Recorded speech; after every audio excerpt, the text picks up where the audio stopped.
Kodakara E ഡിക്ക് എടുത്തിരിക്കുകയാണ്. ഇനിയിപ്പോൾ PMLA കോടതി വേണമെങ്കിൽ രണ്ടാമത് കത്തിക്കേണ്ടി വരും. അങ്ങനെ കത്തിക്കുന്നതിനൊപ്പം ഇപ്പോൾ CPM 29-ാം തീയതി എന്തോ പ്രതിഷേധ മാർച്ച് നടത്തുന്നു.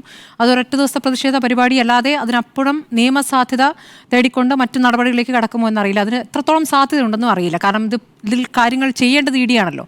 അപ്പോൾ ED എന്താണ് പ്രവർത്തിച്ചത്, നേരത്തെ എങ്ങനെയാണ് പോലീസ് ഇതിൽ കാര്യങ്ങൾ അന്വേഷിച്ചതെന്ന് നോക്കുമ്പോൾ ഈ സംഭവം ഉണ്ടാകുന്നത് തെരഞ്ഞെടുപ്പിന് 3 ദിവസം മുൻപ്, പരാതി വരുന്നത് തെരഞ്ഞെടുപ്പിന് ശേഷം 4 ദിവസം കഴിഞ്ഞിട്ടാണ് പരാതി കൊടുക്കുന്നത്.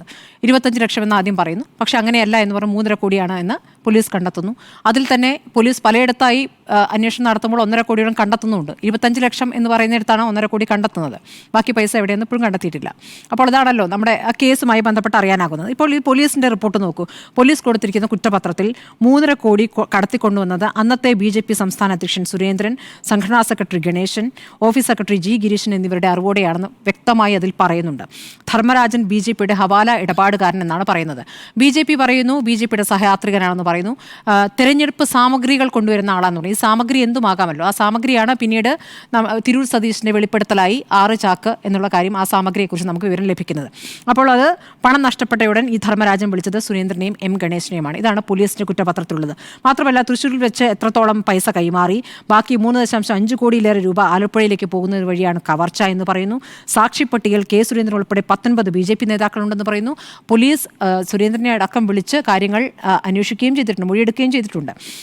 അതിനുശേഷം കൊടകരയ്ക്ക് മുൻപ് 2021 മാർച്ച് 6 സേലത്ത് നടന്ന കൊള്ളയെക്കുറിച്ചും ഈ കുറ്റപത്രത്തിൽ വിശദമായി പറയുന്നുണ്ട്. അതിനുശേഷം എന്താണ്, ഇതിപ്പോൾ ഈ കള്ളപ്പണവുമായി ബന്ധപ്പെട്ട കാര്യമായതുകൊണ്ട് പോലീസിന് അത് അന്വേഷിക്കാനാകില്ല എന്നുള്ളത് കൊണ്ട് ഇതിൻ്റെ ഉറവിടം അന്വേഷിക്കണം എന്നാവശ്യപ്പെട്ടിട്ടാണ് സംസ്ഥാന പോലീസ് ആഭ്യന്തര മന്ത്രാലയത്തിനും അതോടൊപ്പം തന്നെ ആർക്കൊക്കെയാണ് EDക്കും കത്തയക്കുന്നത്. അപ്പോൾ അതിൽ കൃത്യമായി ഉറവിടം അന്വേഷിക്കണമെന്നാവശ്യപ്പെട്ട് EDക്ക് തെരഞ്ഞെടുപ്പ് കമ്മീഷനും അയച്ചിട്ടുണ്ട്. അപ്പോൾ അതിൽ ഉറവിടം അന്വേഷിക്കാൻ പറ്റില്ല എന്നാണ് ഇപ്പോൾ ED പറയുന്നത്. ED ഈ കേസുമായി ബന്ധപ്പെട്ട് ഈ ഹൈവേ കൊള്ള അന്വേഷിക്കാനാണോ ഇവിടെ ED വന്നതെന്നുള്ളതാണ്.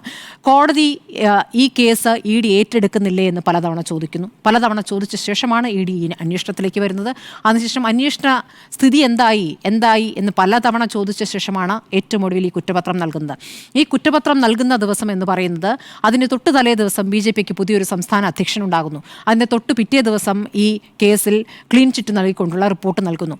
ഇതിൽ എന്തെങ്കിലും തരത്തിലുള്ള ഒത്തുതീർപ്പ് ഉണ്ടായിട്ടുണ്ടോ എന്ന് ആരെങ്കിലും സംശയിച്ചാൽ കുറ്റം പറയാൻ പറ്റില്ല. നമുക്ക് മുന്നിൽ തെളിവുകളൊന്നുമില്ല. പക്ഷേ അങ്ങനെ സംശയിക്കാവുന്ന ഒരു സാഹചര്യം അവിടെ നിൽക്കുന്നു. ഇനി എന്താണ് ഈ തെരഞ്ഞെടുപ്പുമായി ബന്ധപ്പെട്ട് സാധാരണഗതിയിൽ ഈ തെരഞ്ഞെടുപ്പിൽ രാഷ്ട്രീയ പാർട്ടികൾ തെരഞ്ഞെടുപ്പിന് നിശ്ചയിച്ച തുകയിലപ്പുറം ചെലവഴിക്കാറുണ്ട് എന്നുള്ളൊരു പകൽ പോലെ വ്യക്തമായ കാര്യമാണ്. അത് ഏത് രാഷ്ട്രീയ പാർട്ടി ആയാലും അവർക്ക് പറഞ്ഞിരിക്കുന്ന നിശ്ചിത തുകയ്ക്കപ്പുറമൊക്കെ ചെലവഴിക്കാറുണ്ട്. പക്ഷേ ഇരട്ടിയിലധികവും ഒക്കെ എന്ന രൂപത്തിൽ BJPക്ക് അതിനുള്ള സംവിധാനങ്ങളുണ്ട് എന്നുള്ളതാണ്.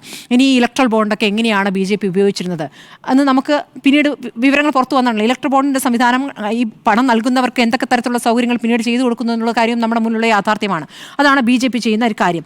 ഇതിലിപ്പോൾ ഈ 41 കോടി അല്ലെ 40 കോടിയിൽ അധികം ഇങ്ങോട്ട് വന്നിട്ടുണ്ട് എന്നാണ് പോലീസിന് 41 കോടി 40 ലക്ഷം. അതെ, അതാണ് പോലീസിന് കിട്ടിയിരിക്കുന്ന വിവരം.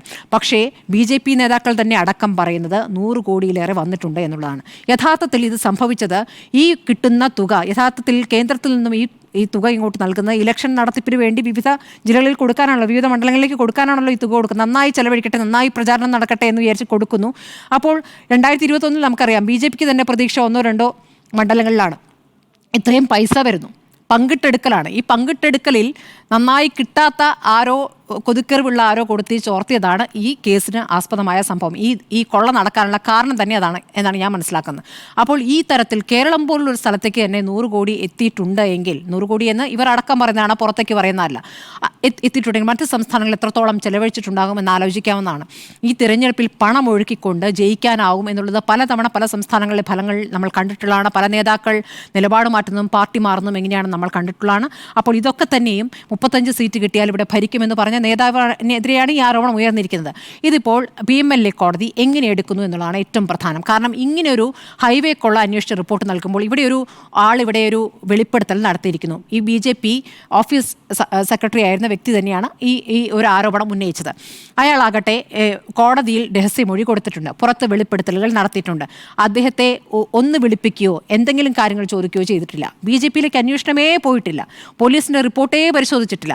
അങ്ങനെ ഒരു അന്വേഷണം എങ്ങനെയാണ് ഡി നടത്തുക എന്നുള്ള ചോദ്യം അവിടെ നിൽക്കുന്നു. ഇനിയിപ്പോൾ ഉറവിടം അന്വേഷിക്കേണ്ടത് ഇൻകം ടാക്സ് ആണ് എന്ന് പറയുന്നു. ഇത്തരം സാങ്കേതികമായ കാര്യങ്ങൾ കോടതി എങ്ങനെയാണ് എടുക്കുക എന്നുള്ളതാണ് നമുക്ക് അറിയേണ്ടത്. ഏതായാലും ED ഇപ്പോൾ ഇവിടെ വന്ന് BJP നേതാക്കളെ കുടുക്കുന്ന രീതിയിൽ ഒരു അന്വേഷണം നടത്തുമെന്നുള്ള ഇവിടെ ആരും പ്രതീക്ഷിച്ചിട്ടില്ല എന്നുള്ള കാര്യമാണ് യാഥാർത്ഥ്യം. കാരണം EDയുടെ അന്വേഷണം ഇതുവരെ എങ്ങനെയായിരുന്നുവെന്നും ഈ 11 വർഷത്തിനിടയിൽ നടന്ന അന്വേഷണത്തിൽ കൺവിഷൻ റേറ്റ് എന്ന് പറയുന്നത് 0.5% മാത്രമാണെന്ന് നമ്മുടെ മുന്നിൽ കണക്കുണ്ട്. അപ്പോൾ പിന്നെ എങ്ങനെയാണ് ഇതിലൊരു BJP നേതാക്കളിലേക്ക് എത്തുമെന്ന് നമ്മൾ പ്രതീക്ഷിക്കുന്നില്ല. പക്ഷേ ഈ കാര്യങ്ങൾ പൊതുസമൂഹം ചോദിക്കും, ഈ കേരളം ചോദിക്കും എന്നുള്ളിടത്താണ് ഇതിൽ കൂടുതൽ പ്രതികരണങ്ങൾ വിവിധ രാഷ്ട്രീയ പാർട്ടികൾ CPM-നായാലും കോൺഗ്രസിനായാലും പ്രതികരിക്കും. കോൺഗ്രസ് ഇപ്പോൾ പക്ഷേ പ്രതികരിച്ചുകൊണ്ടിരിക്കുന്നത് ഒരു ഒത്തുതീർപ്പാണ്. CPM കരുവന്നൂരുമായി ബന്ധപ്പെട്ട് ഒരു ഒത്തുതീർപ്പ് നടത്തുന്നു എന്ന് പറഞ്ഞു. പക്ഷേ കരുവന്നൂരിൻ്റെ കാര്യത്തിൽ നമുക്കിപ്പോൾ അറിയാനാകുന്നത് രാധാകൃഷ്ണനെ വിളിപ്പിച്ചിരിക്കുന്നു, 7-ാം തീയതി വരെ സമയം കൊടുത്തിരിക്കുന്നു എന്നുള്ളതാണ്. അവിടെ നിന്ന് അങ്ങോട്ടുള്ള മുന്നോട്ട് പോക്ക് എങ്ങനെയെന്ന് അറിയില്ല. പക്ഷേ ഈ അന്വേഷണങ്ങളൊക്കെ ചില സമയത്തൊന്ന് മുടന്തും പിന്നെ ഒന്ന് നീങ്ങും എന്നുള്ളൊരു യാഥാർത്ഥ്യം അവിടെ നിൽക്കുന്നു. ഇത് ഒത്തുതീർപ്പാണ് എന്ന് പറയാനൊന്നും ആയിട്ടില്ല. പക്ഷേ കൊടകരയുമായി ബന്ധപ്പെട്ട് പോലീസിൻ്റെ അന്വേഷണത്തിൽ ഒരു വീഴ്ചയുണ്ടായെന്ന് എനിക്ക് തോന്നുന്നില്ല. ആ റിപ്പോർട്ടിൽ കൃത്യമായി നേതാക്കളുടെ പേരുകളടക്കം പറഞ്ഞ ശേഷം അവിടേക്കൊന്നും പോകാതെയുള്ളൊരു റിപ്പോർട്ട് ED നൽകുന്നു. EDയുടെ ഇതുവരെയുള്ള ചരിത്രവും അതാണ്. അതിലപ്പുറം നീങ്ങാൻ വഴിയില്ല. ഇനി കോടതി വടിയെടുക്കുമോ എന്നുള്ളതാണ് അറിയേണ്ടത്. അതിനപ്പുറത്ത് പോലീസ് എടുത്ത കേസിൽ വിചാരണ നടക്കാൻ പോവുകയാണ്. അതോടൊപ്പം ഈ പറയുന്ന സ്വകാര്യ അന്യായത്തിന്മേൽ കോടതി എന്ത് തീരുമാനിക്കുന്നു എന്നുള്ളതും പ്രധാനമാണ്.